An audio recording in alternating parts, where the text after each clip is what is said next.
Darren, how much pressure do you feel sort of to get the job done tomorrow night? Yeah, there's pressure because it's such a big reward. You know, we want to go to the Olympics. You know, we've got players around the world that are watching the game. You know, pretty important players. I've had Bazeley on the phone this morning. You know, wanting to know how it's going. They're keen. You know, it's a big reward. So, yes, there's pressure to win this game, but you know, we treat it like another game of football. It's 11v11. It's an opponent that we have faced, so we know a little bit about them.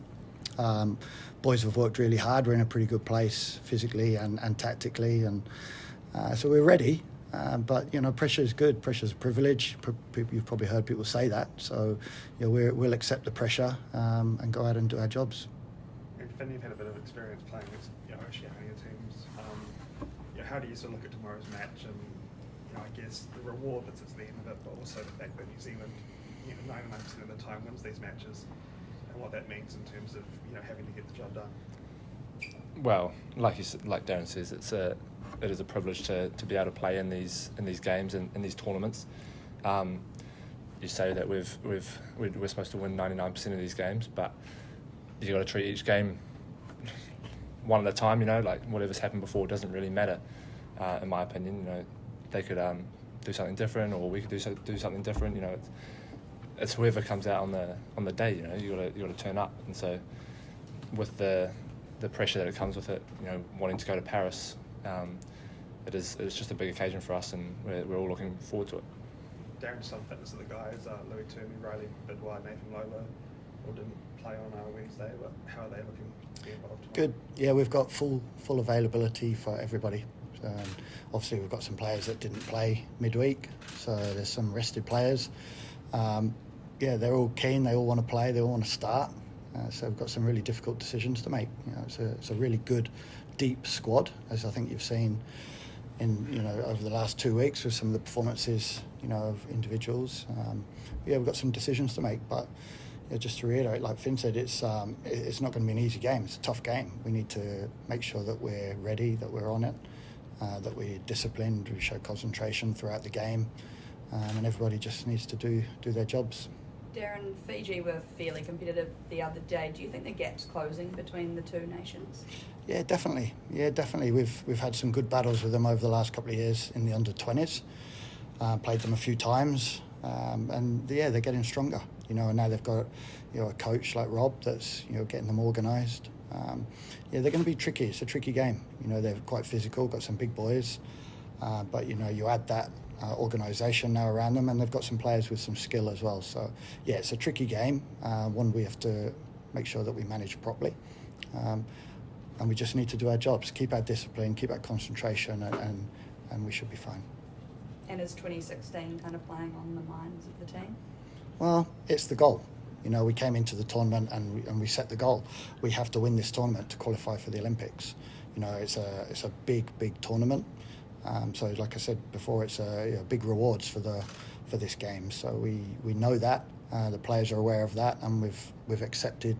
It's about winning, and everyone's ready to get into it now. Darren, Fiji started quite well the other day for the first 7-8 minutes. If they happen to sneak an early goal, given your dominance in this tournament, how do you think the team will react to that? Yeah, it's a good question because, we've not really faced that at the moment. So that is we're going into a game where we're the favourites to win, but it's always a tricky occasion if there were to be something happen early in the game.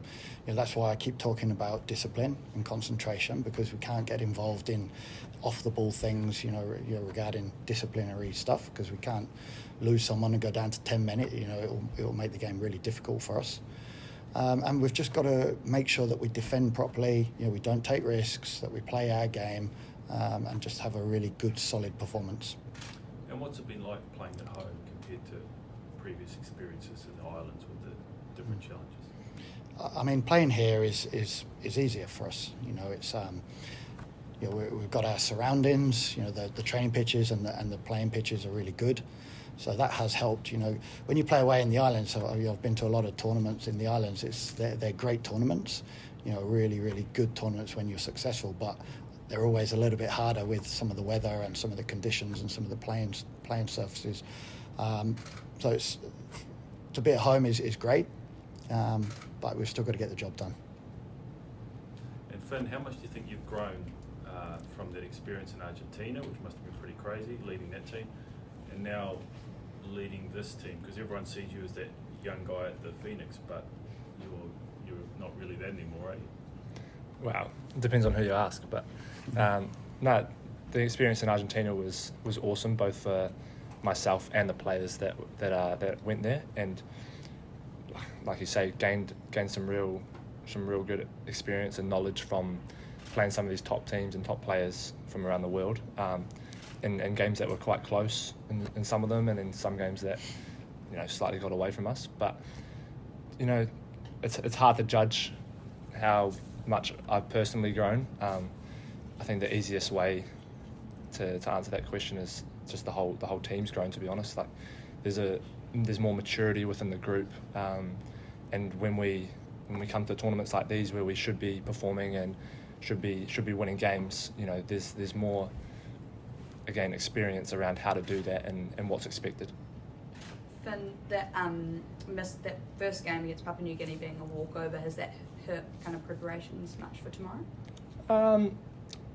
I'd say no, because we're all a very focused group, and we know we just have to win the next game, and so while it was disappointing to have not been able to play that first game, we were still able to train through and train pretty hard. I know the boys played some internal games and stuff like that when some of us were away, but it is disappointing to have not played an international game, but there's ways around that, and there's ways that we can continue to keep our levels high without that. How are you making sure you and the rest of the boys aren't getting too complacent coming into this game with obviously some pretty big results? Yeah, I think you've got to reiterate to everyone that it's a one by one, like take the games as they come, and as everyone knows in football, anything can happen at any given time, especially in finals, and with things on the line. So it's again, like Darren's been saying, it's about staying focused and concentrated throughout, not getting overly confident or complacent with who we're going to play or what the stakes are. Darren, what is it that's made Finn sort of stand out to you as a leader, especially in this group where he's born in 2003, so he's one of the more younger ones in the squad? Yeah, I mean, I've worked with Finn for a number of years now. He's as you see, he's a very mature young man, really good leader, holds high respect amongst the playing group, whatever age they are. And has been around the All Whites now as well, and gained a lot of respect from those guys back in when we went to Sweden. And he's a good player, so I think he won't mind me saying this, but I think Finn can lead by example on the pitch, but also he leads as a talker and as a leader, and players follow him.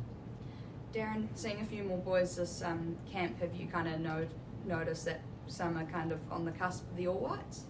Yeah, it's a good group. It's a really strong group. We've obviously got players that are not here, that are eligible for this group. And this is a mainly domestic-based squad, but I think most of the players that have been here have put themselves in a good light, to take that next step in whatever direction their careers take them. A lot of them, their next step is to try to get into environments, try to get into professional clubs. Hopefully there's things opening up here soon, but a lot of them are also looking at potentially avenues offshore. So now they're played for the under-23s, it's on their CVs and it helps them to get away. And so I think a lot of them can use this to springboard into the next step, and potentially there are some future All Whites here. And who's the best table tennis player in the squad? Probably Willem. Willem's pretty good. I beat Willem. Did you? Yeah. Once. Finn, are you and the boys gutted that the game clashes with the Warriors tomorrow, and can we get like a bit of an up the wires? I think we're as disappointing as it is to not be able to watch that game. I think we're pretty focused on qualifying ourselves for Paris. So yeah. So up the NZ under 23s. Yeah, exactly.